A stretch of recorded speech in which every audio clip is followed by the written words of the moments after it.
not really like too fancy, actually. Just hold my hand. That's really cute. Yeah. That's really cute. How did you meet your partner? Oh, this is a good story. Ooh. Okay. I am recently divorced. My ex and I get along just fine. Everything is fine, guys. Don't worry. But my partner, I met in college. And when I was in college, I was like, this is the love of my life and I will marry this person. And then we went our separate ways. And then we reconnected. And then I got cancer. And then he was like, are you in? I'm in. And now here we are. Wait, that is so out of a movie. And no, what's meant for you will always find you guys. Exactly. Yeah, you don't have to do anything. And you knew. Yeah, it was really weird. You know, I always go back to that feeling, like being in college. And in college, I remember him being like, I'm going to marry you one day. And I was like, okay, weirdo, this is weird. But I also was very like secure. And even though like in college, we dated for 2 years and we broke up and he had this girlfriend that he did end up marrying, I was like, oh, that's just like a stopgap or something.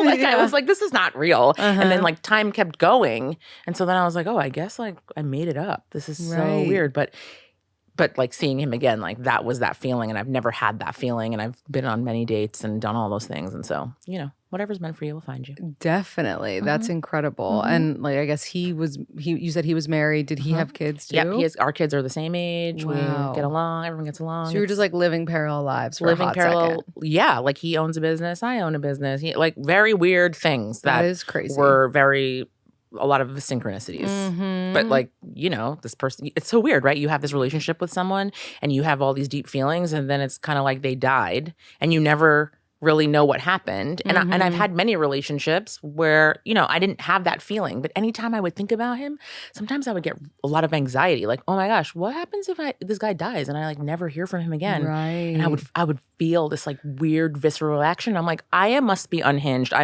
need a psych consult. Something's wrong with me. But of course, like I went on living my life and I was like, oh, it's just like this nostalgia thing. But then we reconnected and I was like, oh no. You knew there was unfinished business. Yes. And so the universe just delivered when it was time. I love that. Wait, because I'm into signs now. Yeah. When is his birthday? August 28th. Oh, a Virgo. Yes. So you do love Virgos. Yes, okay, obsessed. I Also, do. you love people born on the 28th. I do. My son is the 28th. Oh, I believe in that too. Yeah, me too. Numerology. Yeah, I found out I was pregnant with both of my kids on the 28th. With my daughter, I went into labor with her on the 28th, but she's on the 29th. Stop. And then my son is on the 28th and my partner's on the 28th. That's really crazy. I actually think everyone born on the 28th of every month is amazing. Like I've yet to meet someone who isn't. I agree I'm with biased, you. but I agree. And I also, what else is funny is that my mom is the 20th. January 20th. My sister is August 20th. I'm November 20th. My best friend and my cousin are May 5th. And then my ex and my dad are on the 7th. There's like something. No, that is pretty wild. In the ether. That is pretty wild. Yeah, I love that. Yeah. You mentioned having cancer, and I know that's part of your story. Yeah. What, if you're comfortable, what was your diagnosis and how did you figure it out? I'm a clinician. We learn a lot of things in school. Pervasive itching, right? Like you're itching and you don't have any relief can be a sign of cancer. And so I had this pervasive itching on my left breast. Like I would be sitting on the couch and with my ex and I would like whip out my boob and like be itching and be like, are you all right? I'm like, I don't think so. So I went and I had multiple mammograms and everybody was like, there's nothing here. There's eczema. And I was like, okay. But just like wouldn't go away. And also, Lindsay, sometimes I would wake up in the middle of the night and look at myself in the mirror and be like, I have cancer. I know I have cancer.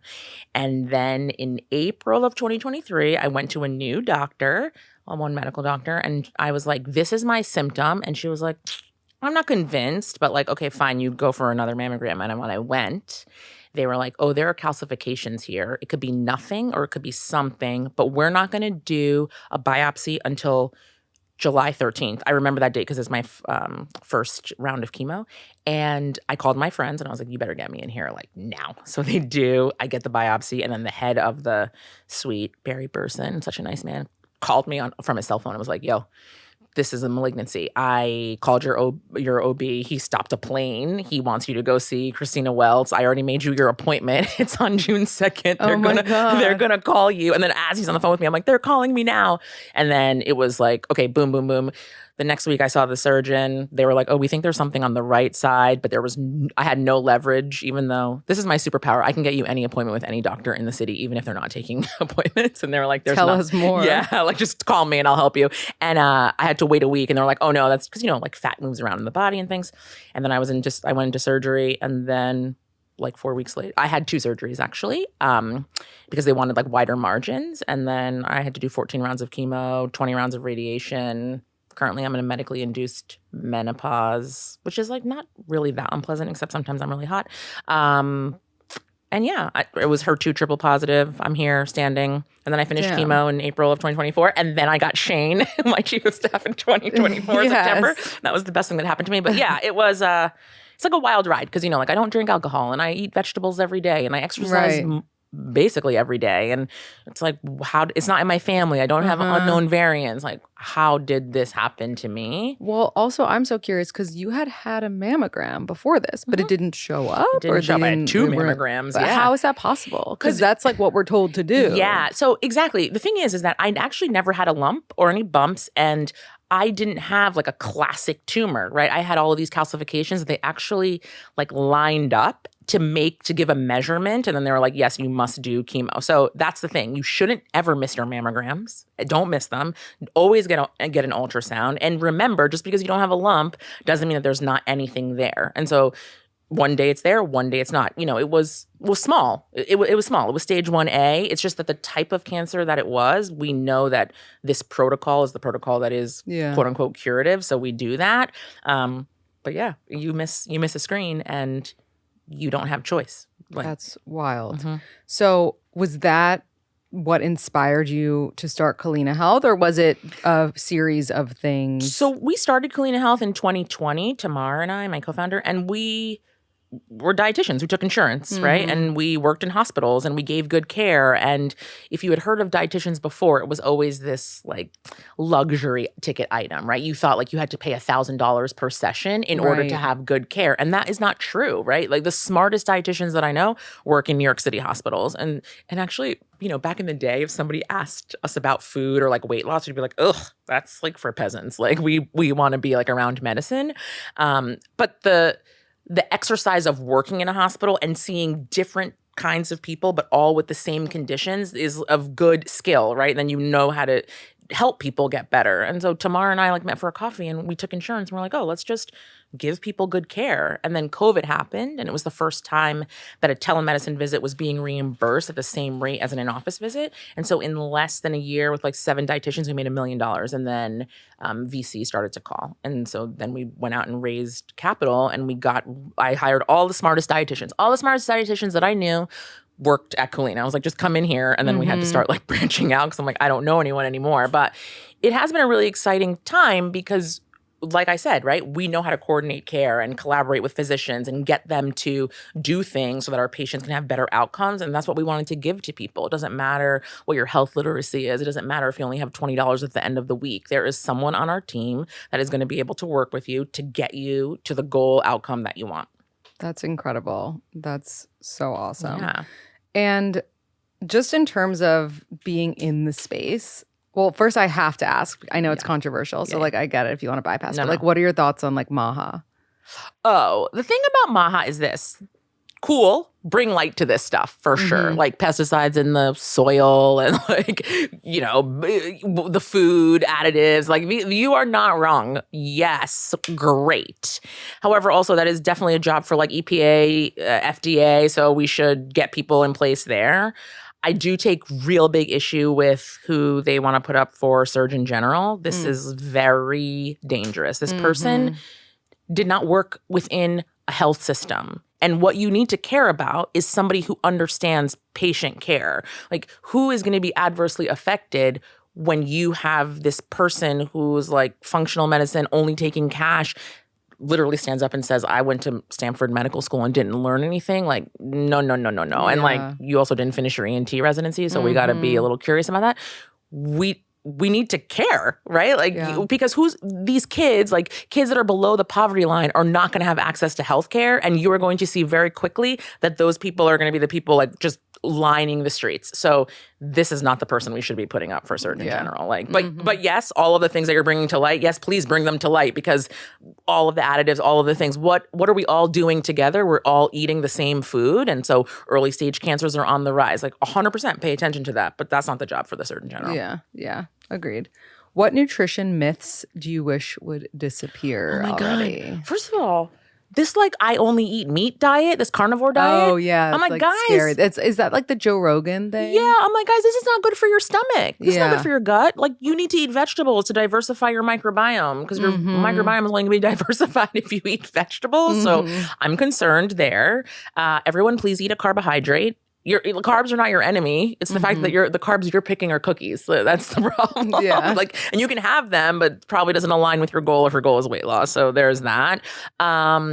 It's the restriction for me. It's always the restriction. Everybody's like, I just didn't eat carbs and I lost weight. I have to eat 1 gram of protein for every pound of body weight. Like, yeah, the protein has gotten out of control. Can we talk about that? Yeah. People I know who have never even cared about this shit are like, no, I need this amount of protein. And it's like, how were we alive? If it's so important, how have we been alive? Guys, up until this point. First of all, it's America. Unless you're food compromised, I'm positive you get in enough protein. Relax. Or you're restricting your whatever, right? And that's where your problem lies. So just 4 ounces of chicken is 31 grams of protein. Yeah. You probably eat like a chicken breast at lunch and like, okay, let's say you eat another chicken breast at dinner. Okay, so now you're at 60. And then maybe you had eggs for breakfast. Like, how much do you weigh? If you weigh like 130 pounds, like you met your goal. Like, right. This is bodybuilder stuff. And we're all just looking for some gimmick to anchor ourselves to. And that's not it. So just eat timed meals. You'll probably be okay. And stop, going to SoulCycle every single day. Lift a weight. You'll be okay. Yeah. Is there anything that you and your co-founder disagree with when it comes to like the wellness, nutrition? Like where she and I have friction? Yeah. Well, just like, everyone has no, I refuse to believe that, I don't know, spirulina is like good. Yeah. I don't know. No, Tamara and I are very much aligned. She's just like very soft. Tamara's like one of the smartest dietitians, one of the smartest people I know. She knows everything about a supplement. She will like give it to you. She's like super thoughtful. Also, she was like, I think she was a psychology major because she definitely knows how to like get into your head. And she says some things sometimes that you're like, whoa, where I'm like, it needs to be like this. And so that's where we differ. And, a patient will come in and I'm like, nope, that's not for me. That's for tomorrow. I can I assess you pretty quickly and see where you're going to thrive. That's maybe where we have a friction point, but we are very aligned on what the information is out there and how people need to receive that information. Yeah. What are your thoughts on, this is all over TikTok, it's all over Instagram. I'm sure you've seen it. Like, what I eat in a day. Who cares? Yeah. Well, I don't care. What does this have to do with me? But it's so popular. It's so popular. People are so curious about what people eat in a day. And by the way, all these videos start with people showing their like abs first. So stupid. First of all, like I've seen dietitians who are like, this is what I eat in a day. And I'm like, you are lying. I know you very well. And you definitely have an eating disorder, and that's very sad. Right. And it's like a money grab. It's like, look at me, look at how my stomach is flat, and I'm going to tell you that I eat pizza for lunch and dinner. You absolutely do not. So stop telling people that. And if people want to lose weight and you assess that they do not have an eating disorder, you can help them do that, and you don't have to lie, and you don't have to show people what you eat in a day. Like that doesn't even, how does this affect me? It is just to get like market share. What I do like that a lot of dietitians do is show sample meals for people. Yes. Like I actually find that really helpful. Yes. I'm like, oh, I didn't even think to put, pretzels in hummus. Obviously I did, but you know what I'm saying? Yeah. Like that kind of stuff. I'm like, oh, that's a good snack option, whatever. But I do think that what I eat in a day are awful. There actually is this one TikToker who I love. I think I'm going to plug her. Her name is like Meg O Fitness or something. Meg, if you're listening, love you. She's like Australian. Okay, I got to look her up. And she does what I eat in a day videos, but they're so not like restrictive. Right. They're very realistic. Right. So she's giving people ideas. Yeah, like it's like this is the recipe and this is she's making like eggs on toast with avocado. Yeah. She's doing like a chicken sandwich for lunch. It's not like It's not like look at me, I'm so skinny. Scary. Yeah. I'm like, oh, you're just like a cool chef. Right. That's the thing. To your point, I eat things that I think everyone eats like this? Like I'm like, oh yeah, I just use yogurt as a vehicle to eat things. So I eat like a plain Chobani yogurt and I put a teaspoon of Nutella and it's like a pudding and it's decadent, but it's 21 grams of protein and right. And I'm like, oh, you don't do that? You don't use your yogurt to eat all the delicious things? Or same, like, oh, okay, I'm gonna make this wrap with like eggs and I'm gonna put black beans and it's gonna be my breakfast wrap. And like, yeah, I want to show you that and these recipes, but just like, oh, this is me, so skinny, and now this is my perfect breakfast. So and ridiculous. Makes you feel bad. Also, like, what about like the regular people in the world that maybe can't even access this food and they're like, okay, this is it. I'm never going to be healthy. Where am I going to get these organic strawberries? Or like, these influencers that are like, I'm making my children mango chia seed cookies for when they come back from school. I'm like, your kids hate sounds you. Horrible. It's horrible. They don't want to eat that. Sounds inedible. It's not good. No, it's not good. So when I think about dietitians, I feel sometimes that, and I feel like you're going to agree with me on this, is that there are dietitians that are a lot of dietitians, not all, but like are recovering or have recovered from an eating disorder. 1,000%. Similar to a lot of therapists you shouldn't hire. Yeah. Because those people are fucking crazy, right? Yeah. Like we know that.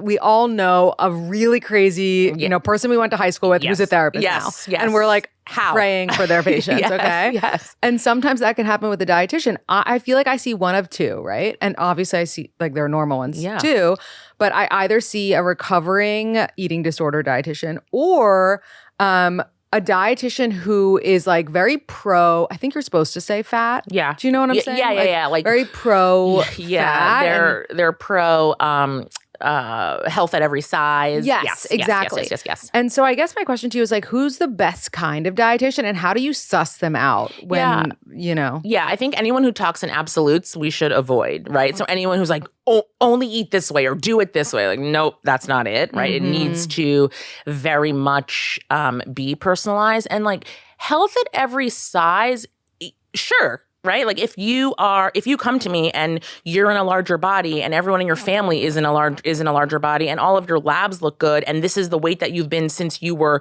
17, then yeah, you're probably fine. But if you come to me and you say, I've been binge eating for the last, 4 years because I had a traumatic event and I don't feel good at this weight and I need help. And, normally I am 50 pounds lighter. Well, like, okay, that's a conversation. And so that person isn't healthy here because they're engaging in not very good behaviors. And this is not where they feel good. And this is not what their body is used to. And, I've had people come to me being like, I think I want to lose weight, but I think it's wrong. And I'm like, well, why is it wrong?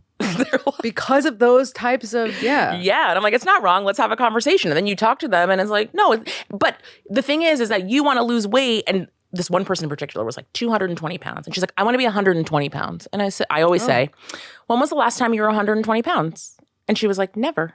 And I'm like, what's the lowest weight in the last 5 years? And she gave me a number. And I was like, and did you feel good at that weight? She goes, yeah. I go, what does everyone in your family look like? And she's like, they look like me. I'm like, okay, great.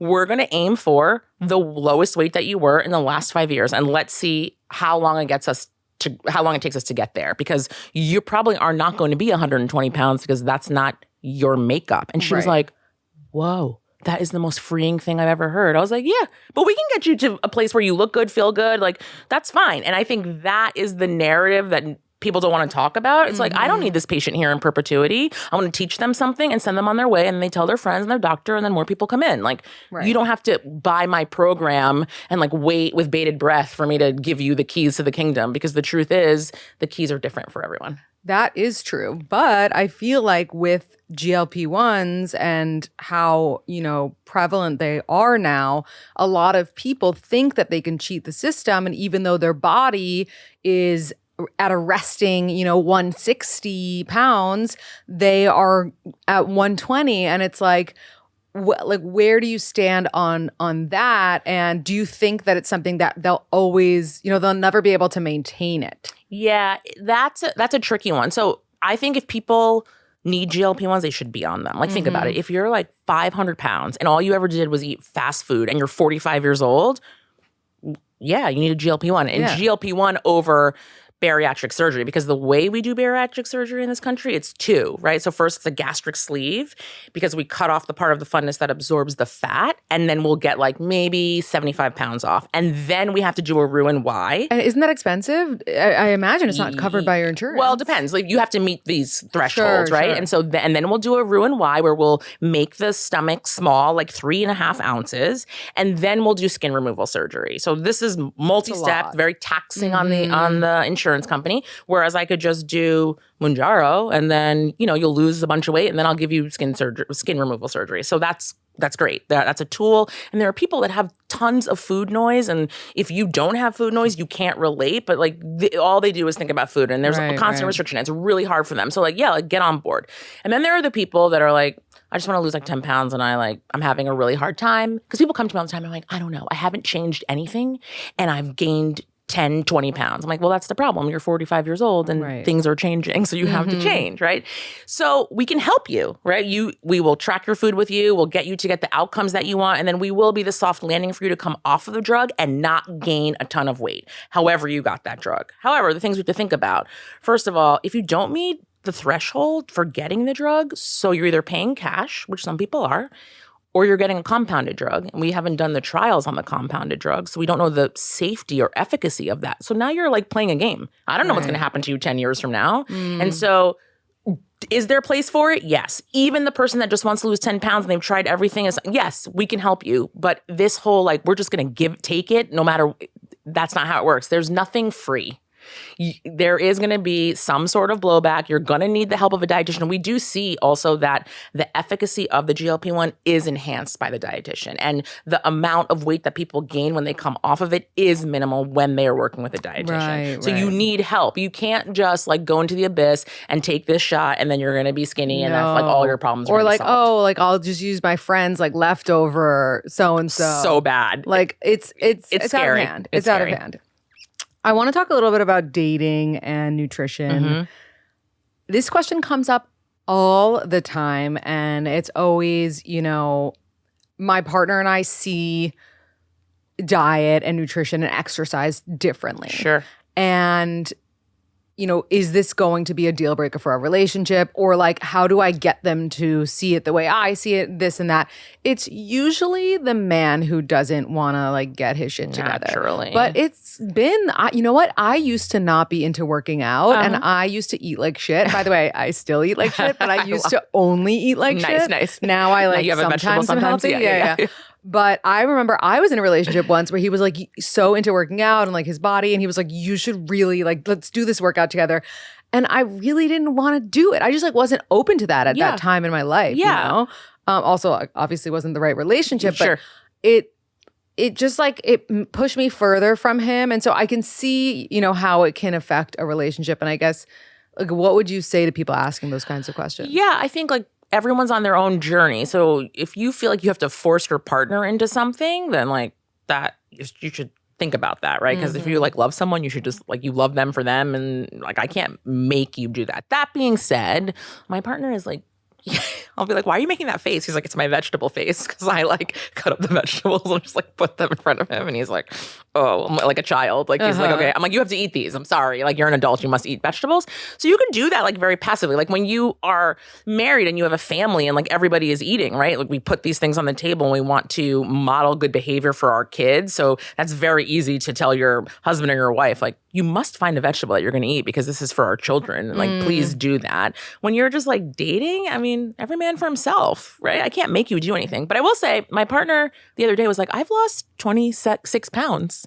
And I was like, And he just kind of looked at me because there's no comments that I have made. Sure. There's nothing. It's just he's eating the food that I am making most of the time. And that food has vegetables next to it. And I offer you water, but also he drinks Diet Coke like crazy. Me too, every day. And I'm twice a day sometimes. And I don't comment on that because that's on you. You're an adult. You know what's up. That's his thing. You know what? If it makes him happy. Correct. Makes you happy. I don't have anything to say about it. Yeah. No, it's funny. As I mentioned, am not the best, like healthiest eater, but I never realized how bad it was until I had a baby and started having to feed him. And now I'm like embarrassed because I'm like, I just made him steamed broccoli, like Yeah. couscous and grilled chicken, and I'm eating Cheetos. Yeah, like, yeah. this is so mortifying. It's so good. I love a Cheeto also. No, love, but I'm just like, I guess it really gives you perspective. Totally. And like the thing is too with like kids, I mean, a kid like a 16-month-old needs like 1.5 to 2 tablespoons of food at any given time. So it's like really small amounts of things. And like this is where they exert control. You just want to like offer them these things. And also, yes, you also eat the vegetable once in a while. And then also you eat Cheetos and the things are there and then the charge is taken away. And I promise you, your kid is going to be like, I don't know, there was always Cheetos in my house and cookies, and they're not going to have any problem. No, totally. They're going to be totally normal about that already, stuff. I offer him, even if I'm eating something shitty, I'm like, I know I shouldn't be doing this, but like now he's looking at me. Yeah. Like, of course you can have. I gave him a bite of a gummy worm the other day. And he was probably like, ugh. No, he was like, oh.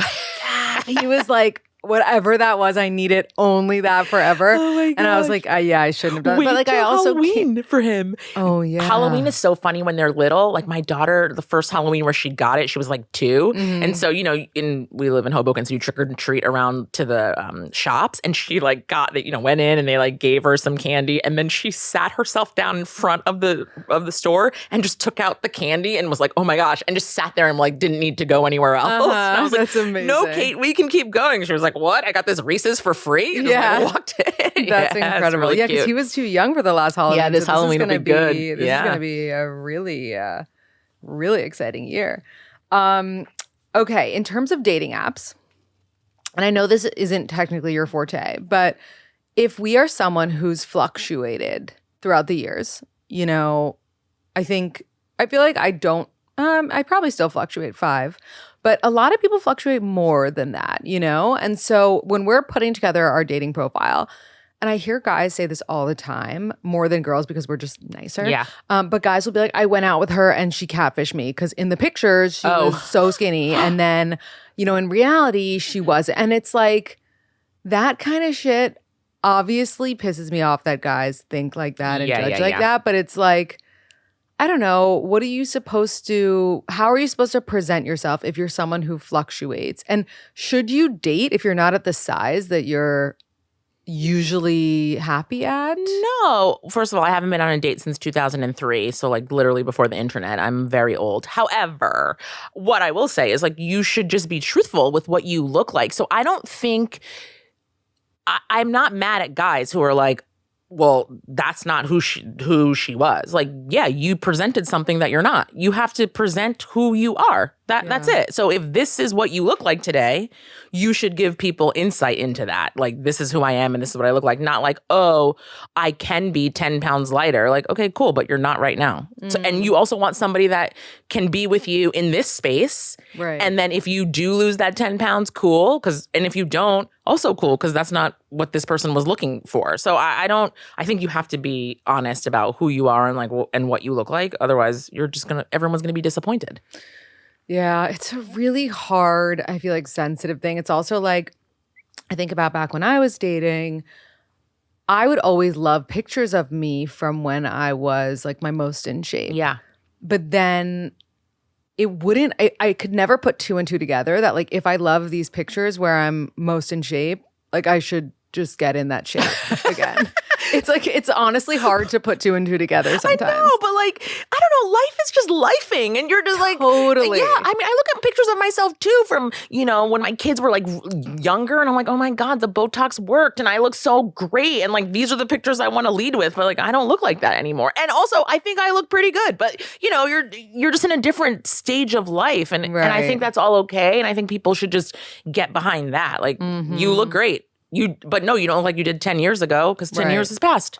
Yeah. And I'm not J-Lo. No. And 10 years isn't just about weight. It's not. Unfortunately. It's literally the wrinkles on your forehead. Yeah. I know we all got to get the Lilo, whatever she did. Yeah.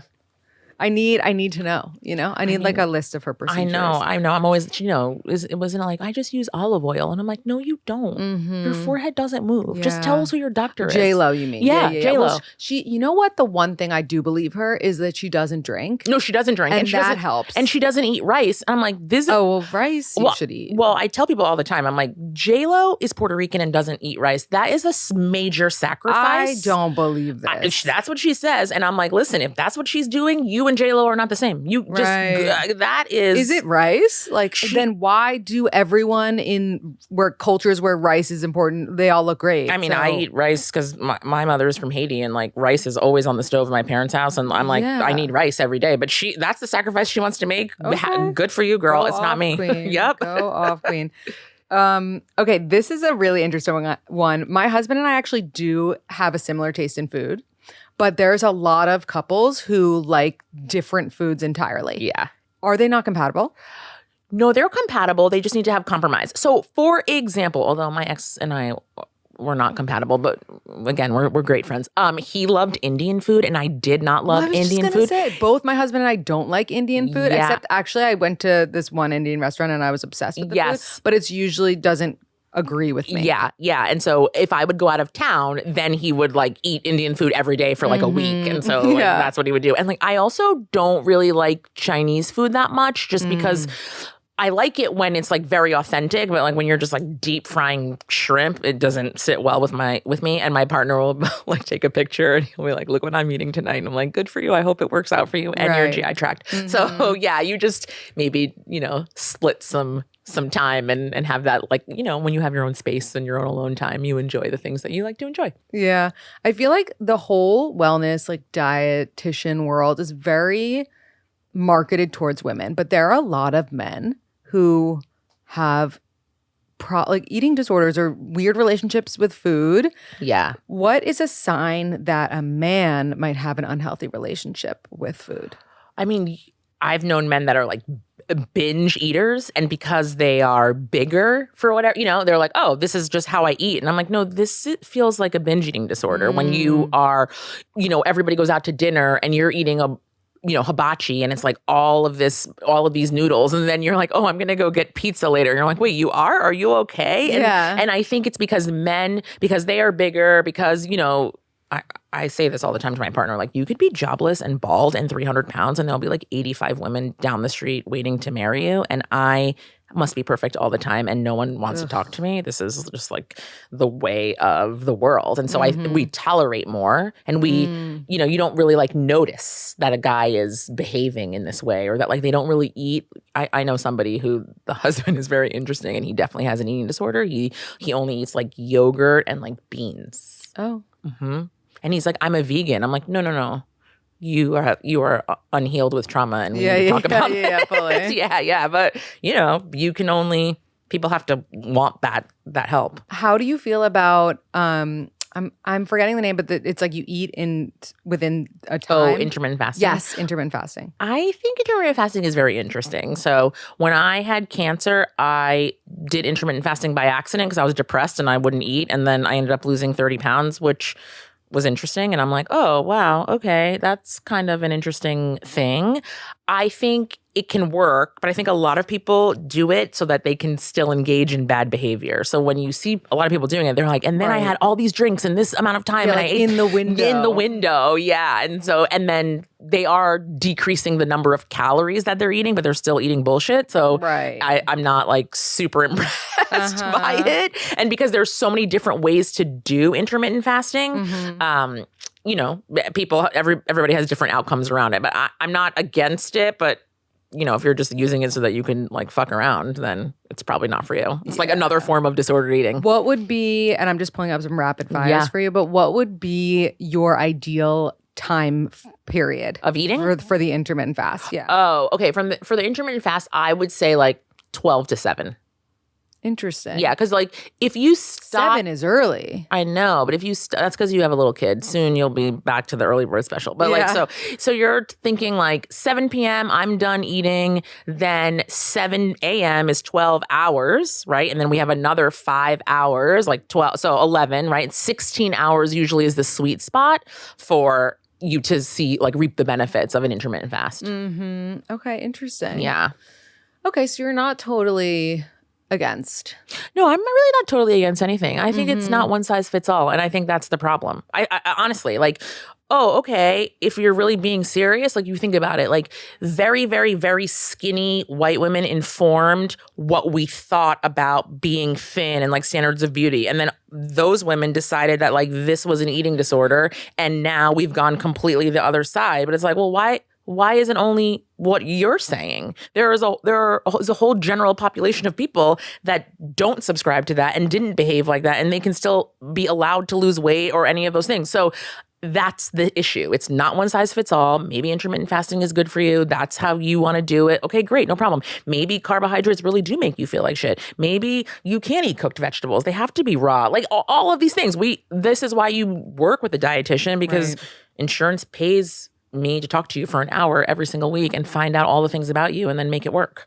I actually have one more question before we go into rapid fire. So I have PCOS. Okay. Yep. Do you have dietitians that work specifically Girl, with yes. clients who have Come PCOS? into care. Yes. I will. But what is the like, if you can do an overview of like the 3 things that your dietitians would, or you as a dietitian would tell a PCOS patient? Oh yeah. So first of all, like, do we have insulin resistance? So I need to look at your labs. I need to look at that. Also, we do know, right, if we are managing the blood sugar levels, we can see improvements. Also, are we going to see improvement with like gluten-free diet? So there's like many ways to skin that cat. Those would be like the 3 things that I'm looking for. And then from there, we would just like work a plan. And you probably could still have a cookie and a slice of pizza and a glass of wine, and you're going to be okay. It's interesting that you mentioned gluten-free for PCOS. I hadn't really heard. I heard more like, keto focus, but not necessarily like no Well, bread. because I'm thinking about, well, not no bread, but I'm thinking about like inflammation. So where are all the places that I can do that? And like, okay, we can be gluten free. You can have oats, you can have sourdough bread. Like, do you really need to eat pasta all the time? Probably not. You can eat rice, like potatoes, like make it still work. Like, so you can still have carbs, just more complex, and like see where we're at. Oftentimes though, we see people with PCOS, they are overweight. We see that a lot. And so we're trying to like lower that weight for them, like get everything just like into a calmer place. And usually the push is, right, like let's get pregnant, and we're having difficulty around that. And so those are the things that we're indexing for. Okay, we're going to do kind of like a this or that. Okay. Cold plunge or infrared sauna? Come on, I do them both. You have to choose. Cold plunge. Oof. Western medicine or functional medicine? Western medicine. But I'm going to say this. Put me against a functional medicine doctor any day, and I will get to the same conclusion. And you gave me your insurance to use. Right. You don't have to pay all this money. Yep. Sleep 8 hours or exercise 30 minutes? You can only choose one. Oh, I'm going to exercise 30 minutes because I don't sleep. Chiropractor or physical therapist? Physical therapist. Wearable health tracker or intuition? I love data, so a tracker. I like, and it's probably just because I'm a new mom, but I will never get an Aura ring. I will never get any of those. I don't need to know that I didn't sleep last night. Yeah. No, I just want to know how many steps I took. That's what I want. Yeah, but your phone tells you. Oh, yeah, it does. But I know I like to see it like on a watch. Protein powder or Whole Foods? Whole Foods. Obviously, you would say. Smoothie or juice? Smoothie, if I made it. Plant-based or animal-based? Both. I can't this or that. We have evolved as a species, guys. Like, the information, the data says like mostly plants. So like, what does it look like? Like, oh, maybe I had like oatmeal for breakfast. Then I had a salad with chickpeas for lunch. And then maybe I had a cheeseburger at dinner. So like, it takes the pressure off. Right. But you ate mostly plants. Yeah, like mix it up.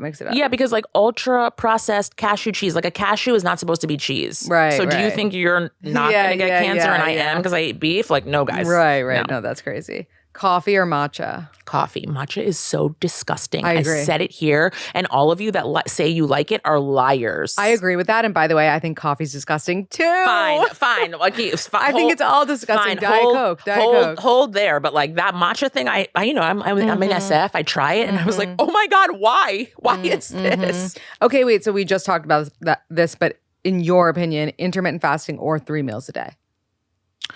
I think different things for different stages of life. So you can have 3 meals a day. Everything is going fine and beautifully. And then maybe we're menopausal and things look a little different. So maybe we're going to try intermittent fasting and see where we get. Fair. As a PCOS girly, I can never intermittent fast. Right. But I learned my lesson because I tried. Yeah, and it didn't work. It didn't work. This is like how I will not drink smoothies. Like I don't want to drink my calories. Like, or maybe I will have a smoothie, but then I'm also going to have eggs. Like I don't know. I need to chew my food, guys. Yeah, my sister is actually a health coach, and she hates smoothies. Yeah, She's very anti. I don't like it. There's only one protein powder on the market that I know isn't trash, and so unless you're buying that to put in your protein into your smoothie, now we need to know. Tajari and Co. It's in like every Whole Foods, and it is very good, and there's no trash in it, and it's low sugar, and it has fiber, and it's plant-based. Great. Go get it. But like after that, they're all gross. Birth control or natural tracking? I don't know, guys. I did both, and then I had to do IVF, and it's just whatever you decide. Me too. Yeah, it's like it's whatever works for you guys. Wait, for like a particular reason or just like unexplained? I had unexplained infertility, so I went to RMA. Dr. Alan Copperman, if I'm sure all of you on listening to this. I know him. Yeah, he was great. And he was like, okay, great. I don't see anything wrong with you or with him, but 85% of couples like you, if we do IVF, it works. And so I am very, very lucky. I only had to do the shots for like 5 days. I had like 21 eggs, then I had 11 embryos, and then we had 3. We put 2 in, we got my daughter. We had 1 on ice, that was my son. And we frozen embryo transfer, and like I have 2 kids, and like that's it. Like nothing left over. It like all worked out like it was supposed to. And I had to do birth control to like increase the quality of the eggs, like like whatever. The protocols are obviously so different now because my kids are, my daughter's a teenager, but yeah, whatever you need to do for yourself, do it. How much of unexplained infertility do you think has to do with the food that we ate growing up? I think probably a fair amount, right? I mean, nobody wants to do the studies on this. And why? Where are these people? We need them. I think the problem too is that the way that we do the study is kind of difficult. You're doing like food frequency questionnaire, so you're relying on people to remember what they ate like 6 weeks ago, 6 months ago. So that's where it gets tricky. But I think it's all of it, like the environment, the stress. I mean, think about what your mother's experience was having small children, or my parents didn't parent us. Like, I'm not even kidding. There were rules. We had to live by the rules. And every summer we went to Europe for 15 weeks. And my parents maybe called me twice. So these people, it's the flex of the century. I'm always like, go to my parents with my problems. I wouldn't dare. Yeah. So like they had not as much pressure as we do. That is a fact. Seed oils or saturated fats? Guys, everyone chill on the freaking seed oils. It's like crazy. Saturated fat. I know your answer, but calorie counting or intuitive eating? Oh, I think calorie counting is perfectly fine if you're not triggered by it. Yeah. Okay. Count your calories, guys.